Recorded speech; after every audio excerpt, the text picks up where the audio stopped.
جب جبر کی تیغیں چمکنے لگیں اور ایک ایک کر کے آوان و انصار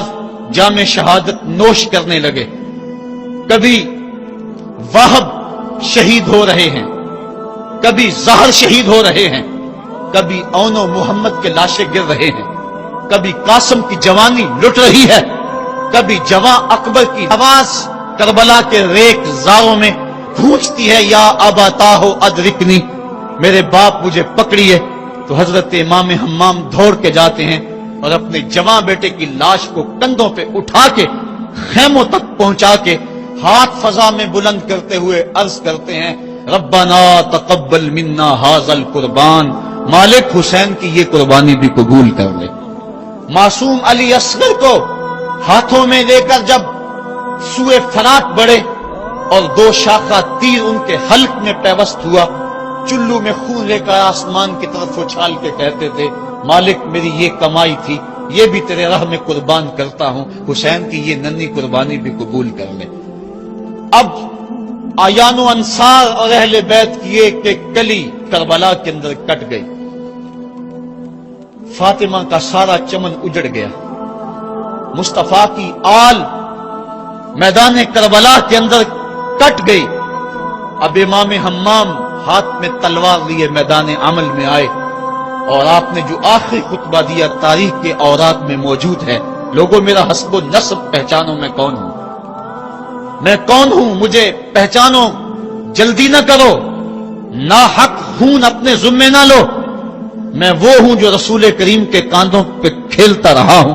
اور مجھے حضور نے لوریاں دے دے کے پالا ہے، میں حضور کی زبان چوسا کرتا ہوں۔ اس وقت دنیا پر کسی نبی کی بیٹی کا بیٹا موجود نہیں، میرا حق پہنچانو۔ لیکن اشقیاء کے آنکھوں کے آگے اندھیرا تھا۔ عمر بن سعد جو رے کی حکومت کے لالچ میں سب کچھ کرنے کے لیے تیار تھا، وہ حضرت سعد بن ابی وقاص کا بیٹا ہے، اور یہ وہ صحابی ہے جن کے لیے حضور کہتے تھے فدا کا امی و ابی، اے سعد میرے ماں باپ تیرے اوپر قربان ہو۔ غزوہ احد کے موقع پہ حضور ان کے لیے کہہ رہے ہیں، لیکن آج وہی میدان میں نکلا ہوا ہے۔ حضرت امام حمام امام حسین رضی اللہ تعالیٰ عنہ پھر میدان عمل میں آئے، اور پھر دشمنان اہل بیت کے ساتھ جس جرت اور پامردی کے ساتھ آپ نے لڑائی کی، اور آپ کی تیغ براں جس طرح ان کے سر کاٹتی اور ان کا خون چاٹتی رہی، تاریخ کے اوراق میں وہ روشن باب موجود ہیں۔ آواز آ رہی تھی، یہ کون ذی وقار ہے، یہ کون شاہ سوار ہے،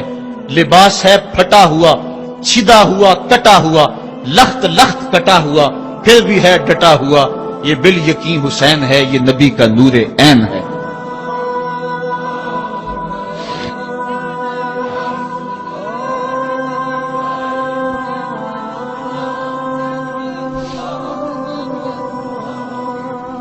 حضرت امام حسین، حضرت امام حمام رضی اللہ تعالی عنہ میدان کربلا کے اندر جبر کی تیغوں کے مقابلے میں کھڑے ہیں۔ حق بلند ہوتا ہے، باطل کے پاس جتنے مرضی لاؤ لشکر ہوں، باطل بزدل ہوتا ہے، اس کے سینے کے اندر وہ حرارت نہیں ہوتی جو حق کے سینے کے اندر ہوتی ہے۔ ذرا غور تو کرو،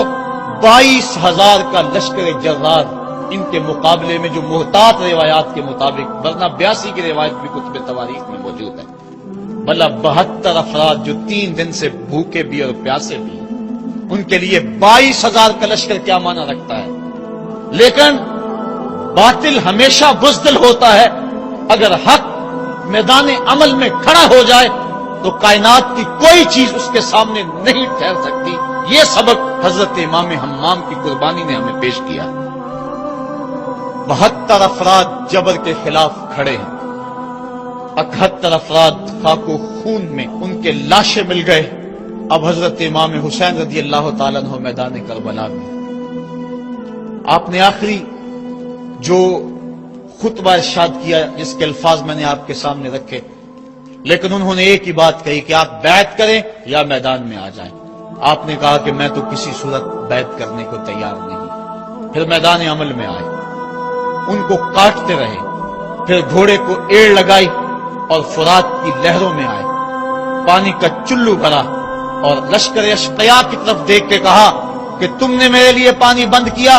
دیکھو آج حوض کوثر پہ بھی حسین کا قبضہ ہے، فرات کی لہروں پہ بھی حسین کا قبضہ ہے، لیکن آپ نے اس کے باوجود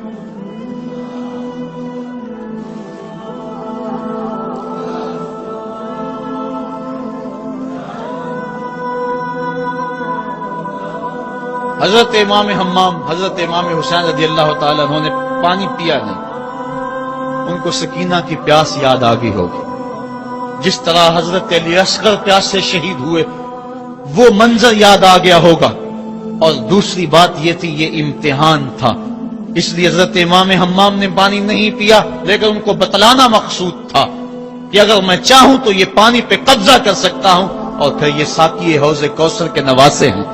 اگر یہ اشارہ کرتے تو کوثر کی نہریں چھلک کے کربلا کے میدان میں آ جاتی، لیکن امتحان دینا مقصود ہے۔ مصطفیٰ کریم کے ہاتھ بھی اٹھے ہوئے ہیں، اللہم آت الحسین صبرا و اجرا، اے اللہ میرے بیٹے حسین کو صبر بھی بخش دے، اجر بھی بخش دے۔ حضرت امام حمام رضی اللہ تعالیٰ عنہ جبر کے مقابلے میں ڈٹے ہوئے ہیں، آپ کی تیغ برّاں ان کا خون چاٹتی رہی، پھر انہوں نے یک بارگی آپ کے اوپر حملہ کر دیا۔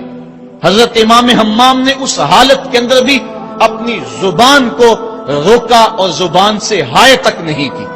آج شہادت حسین کو تماشا بنا کے رکھ دیا گیا ہے، اس انداز کے اندر اس شہادت کو بیان کیا جاتا ہے جس طرح وہ ترلے اور منتیں کر رہے تھے، پانی پانی کی صدائیں ان کے لبوں پہ تھی۔ نہیں، ایسا نہیں تھا، زخم پہ زخم کھا کے جی، خون جگر کے گھونٹ پی، آہ نہ کر لبوں کو سی، یہ عشق ہے دل لگی نہیں۔ جب محبت کا دم بھرا ہے تو سب کچھ کٹانا ہوگا اور کٹا کے بھی مسکرانا ہوگا۔ جو محبت کے دعویٰ رکھنے والے ہوتے ہیں ان کا امتحان ہوتا ہے، مشکل موقع پر ہی تو امتحان ہوتا ہے کہ اس موقع پہ یہ دامن صبر کو تھامتے ہیں یا نہیں تھامتے۔ اگر وہ ہائے ہائے کرتے رہے، وہ چیختے اور پکارتے رہے، اور وہ پانی کے لیے ہاتھ اور جھولی پھیلاتے رہے، اور جو پانی کے لیے جھولیاں پھیلاتے تھے انہوں نے پھر بیعت کیوں نہ کر دی؟ ان کو اتنا کچھ دیا جاتا تھا، اس کو قبول کیوں نہ کیا؟ انہوں نے یزید کے تخت و تاج کو قبول نہ کیا، یزید سے پانی کیسے مانگتے؟ وہ تو خود حوض کوثر کے والی کے نواسے تھے، وہ اوروں سے پانی مانگتے پھرتے۔ پوری تاریخ پڑھو کربلا کی، آپ کو نہیں ملے گا کہ حضرت امام حسین کی زبان سے ہائے بھی نکلا۔ آپ نے ہر مشکل موقع پہ صبر کے دامن کو تھاما ہے، اور ہر قربانی پیش کرنے کے بعد ہاتھ اٹھا کر یہی کہا، ربنا تقبل منا ھذا القربان، مالک حسین کی یہ قربانی بھی قبول کر لے۔ اس کا یہ مطلب نہیں کہ یہ دکھ کم تھے، اس کا مطلب یہ نہیں کہ مظلومیت نہیں تھی، وہ مصیبتیں تو اتنی تھی کہ پتھر کا کلیجہ بھی شک ہو جائے، کائنات کا کلیجہ چاک چاک ہو جائے، لیکن اس کے باوجود چونکہ ان کے صبر کا امتحان تھا، اور جب آپ کے اوپر پہم تیر برسنے لگے، محتاط روایات کے مطابق 33 زخم تلواروں کے آپ کے بدن پہ تھے، اور 34 گھاؤ نیزوں کے آپ کے جسم پہ تھے، بلکہ بہت سارے نیزوں کی انیاں ٹوٹ گئی تھی جسم میں۔ حضرت امام حسین رضی اللہ تعالیٰ عنہ کا جب پیراہن اتارا گیا اور اس کو جب دیکھا گیا تو 113 سوراخ اس میں تیروں کے تھے، اور گھوڑے کی زین سے جب فرش زمین پر گرے وہ تیر جسم میں اور پیوست ہو گئے۔ گھوڑے کی زین سے فرش زمین پر جب آنے لگے تو کافی عرصہ لگ گیا، چونکہ برچھیوں کی نوکوں پر آپ کتنی دیر تک معلّہ رہے۔ اس وقت گھوڑے کی زین سے فرش زمین پر آئے اور کربلا کی اس تپتی ہوئی ریت کے اوپر پیشانی رکھی، فوارے پھوٹ رہے تھے، کائنات دم بخود تھی، چرخے کہن کانپ رہا تھا۔ آج تک آسمان نے ایسا منظر نہیں دیکھا تھا، آج تک حوروں نے ایسا منظر نہیں دیکھا تھا، سورج بھی منہ چھپا رہا تھا عاشورے کے دن، یہ منظر اس سے بھی نہیں دیکھا جا رہا تھا۔ ریت کربلا کی کپ کپا رہی تھی، دشمنوں کے نرغے میں مصطفیٰ کا نواسا 3 دن کا پیاسا تیروں اور نیزوں کی برسات کے اندر نے پیشانی سجدے میں رکھ دی، اور آخری کلمات یہ تھے، اللہم رضن بقضائک وصبرا علی بلائک تسلیما لامرک سبحان ربی العالی۔ مالک، جو دکھ آئے، اذیتیں آئیں، مصیبتیں پہنچی، امتحان آیا، حسین اس پہ راضی ہو گیا، تیرے عمل کو تسلیم کر لیا، تیری رضا پہ راضی ہوا۔ سب کچھ قربان کرنے کے بعد مالک حسین تیری تقدیر پہ راضی ہے، مالک تو بھی بتا، تو بھی حسین پہ راضی ہوا ہے یا کہ نہیں ہوا ہے؟ تو حضرت امام حمام کا سر اس وقت تن انور سے جدا کر لیا گیا، جب آپ سجدے کے اندر جھکے ہوئے تھے، سجدے میں سر جھکا ہوا تھا کہ دست قاتل نے جدا کر دیا. ایک شخص حرم کعبہ کے حج کے لیے آ رہا تھا، لبیک اللہم لبیک کی صدائیں اس کے لبوں پہ تھی کہ اس کی شہادت ہو گئی، وہ فوت ہو گیا. آقا کریم کو خبر دی گئی. حضور فرمایا کل جب قیامت کا دن ہوگا تو جب یہ اٹھے گا تو جس حالت میں فوت ہوا اس حالت میں اٹھے گا، اس کے لبوں پہ لبیک کی صدائیں ہوں گی. حسین ابن علی کا جب سر کٹا اور جب جسم سے تن انور سے ان کا سر انور جدا ہوا، اس وقت سر سجدے میں رکھا ہوا تھا. بندہ جس حال میں جاتا ہے قیامت کے دن اس طرح اٹھایا جاتا ہے. باقی لوگ قبروں میں اور انداز میں اٹھیں گے، حسین جب قبر سے اٹھے گا سر سجدے میں رکھا ہوا ہوگا. قیامت تک حسین نماز میں ہے، قیامت تک حسین نماز میں ہے، قیامت تک حسین سجدے میں ہے،